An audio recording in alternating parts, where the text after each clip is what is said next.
মুস্তাফিজুর রহমানকে নিয়ে চারদিকে এখন শুধু একটাই আলোচনা, কেন তাকে আইপিএল থেকে বাদ দেওয়া হলো। সবাই বলছে বাংলাদেশের ক্রিকেটারদের ভবিষ্যৎ নাকি শেষ, কিন্তু সত্যি বলতে এই ঘটনায় সবথেকে বড় লাভ হয়েছে আমাদের প্রিয় টিম কেকেআরের। পর্দার আড়ালে আসলে কি খেলা হয়েছে আর কেন কেকেআর সমর্থকরা এখন খুশিতে নাচছে সেটা শুনলে আপনিও অবাক হয়ে যাবেন। মুস্তাফিজ চলে যাওয়ায় কেকেআরের যে তিনটে বিশাল বড় লাভ হলো সেটা নিয়ে আজ কথা বলবো। তবে তার আগে একটা ছোট্ট কাজ করে ফেলুন তো। আপনি যদি কেকেআরের আসল ফ্যান হয়ে থাকেন আর কলকাতাকে মন থেকে ভালোবেসে থাকেন, তবে ভিডিওটাতে এখনই একটা লাইক দিয়ে কমেন্টে ঝটপট আমি কেকেআর লিখে ফেলুন। দেখি কতজন কেকেআর পাগল ভক্ত আমাদের সাথে আছে। আর হ্যাঁ, কেকেআরের সব খবর একদম সবার আগে পেতে ডেসক্রিপশনে দেওয়া লিঙ্ক থেকে আমাদের হোয়াটসঅ্যাপ আর টেলিগ্রাম গ্রুপে অবশ্যই জয়েন হয়ে যান। এবার আসি আসল কথায়। মুস্তাফিজকে বাদ দেওয়াতে কেকেআরের কি খুব ক্ষতি হলো? একদমই না, বরং উল্টোটা হয়েছে। প্রথম কারণটা হলো ডেথ ওভার। মুস্তাফিজকে কেন নেওয়া হয়েছিল? যাতে খেলার শেষ দিকে এসে ভালো গোল করতে পারে। কিন্তু আমাদের হাতে তো অলরেডি মাথিসা পাথিরানা আছে। 18 কোটি টাকা দিয়ে পাথিরানাকে কেনা হয়েছে, কারণ সে ডেথ ওভারের সব থেকে বড় স্পেশালিস্ট। মুস্তাফিজ থাকলেও পাথিরানাই মেন বোলার হিসেবে খেলতেন, তাই মুস্তাফিজ না থাকায় বোলিংয়ে বিন্দুমাত্র কোনো দুর্বলতা তৈরি হয়নি। দ্বিতীয় লাভটা হলো বিদেশের কোটা নিয়ে। আইপিএলে মাত্র 4 জন বিদেশি খেলানো যায়। কেকেআরের প্রথম পছন্দ কারা? সুনীল নারিন, ক্যামেরন গ্রিন, পাথিরানা আর ফিনালেন।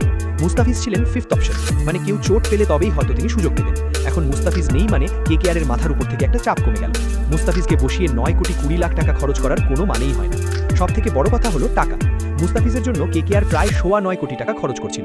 এখন এই পুরো টাকাটা কেকেআরের পকেটে ফেরত আসবে। ভাবুন তো, যে প্লেয়ারকে হয়তো একটা ম্যাচে খেলানো হতো না, তার পিছনে এতগুলো টাকা আটকে রাখা কি বুদ্ধিমানের কাজ? এখন এই 9 কোটি টাকা দিয়ে কেকেআর অন্য কোনো সস্তা কিন্তু দারুণ কার্যকরী বোলার অনায়াসেই কিনে নিতে পারবে। তাতে কেকেআরের শক্তি কমবে না, বরং বাড়বে। আরেকটা মজার ব্যাপার হলো এনওসি বা অ্যাভেলেবিলিটি। বাংলাদেশ ক্রিকেট বোর্ড মুস্তাফিজকে পুরো সিজন খেলার অনুমতি দিত কিনা তা নিয়ে সন্দেহ ছিল। মাঝপথে দেশের হয়ে খেলতে চলে গেলে কেকেআর মাঝ দরিয়ায় ডুবে যেত। তার থেকে ভালো হয়েছে শুরুতেই ঝামেলা মিটে গেছে। এখন কেকেআর এমন কাউকে নিতে পারবে যে পুরো টুর্নামেন্ট জুড়ে দলের সাথে থাকবে। অনেকে সোশ্যাল মিডিয়ায় আজে বাজে কথা বলছিল, কেকেআরকে বয়কট করার ডাক দিচ্ছিল। মুস্তাফিজ চলে যাওয়ায় এখন সেই বিতর্কগুলোও শান্ত হয়ে যাবে। কেকেআরের ইমেজ এখন আরও ক্লিন হয়ে গেল। কিং খানের টিম এখন কোনো টেনশন ছাড়াই মাঠে নামতে পারবে। সোজা কথায় বলতে গেলে কেকেআর ফ্যানদের কান্নাকাটির কোনো কারণ নেই।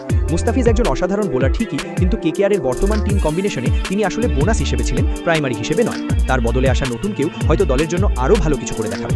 তো আপনাদের কি মনে হয়, মুস্তাফিজ চলে যাওয়ায় কি সত্যি কেকেআরের খুব একটা বড় ক্ষতি হয়ে গেল, নাকি পাথিরানাই একাই পুরো দায়িত্ব সামলে নিতে পারবে? আপনার মতামত অবশ্যই কমেন্টে জানাবেন। আমি সবার কমেন্ট পড়ি, তাই লিখতে ভুলবেন না। আর মনে রাখবেন, আমরা লড়বো, জিতবো রে, কেকেআরের সাথেই থাকুন। দেখা হচ্ছে পরের ভিডিওতে। ধন্যবাদ।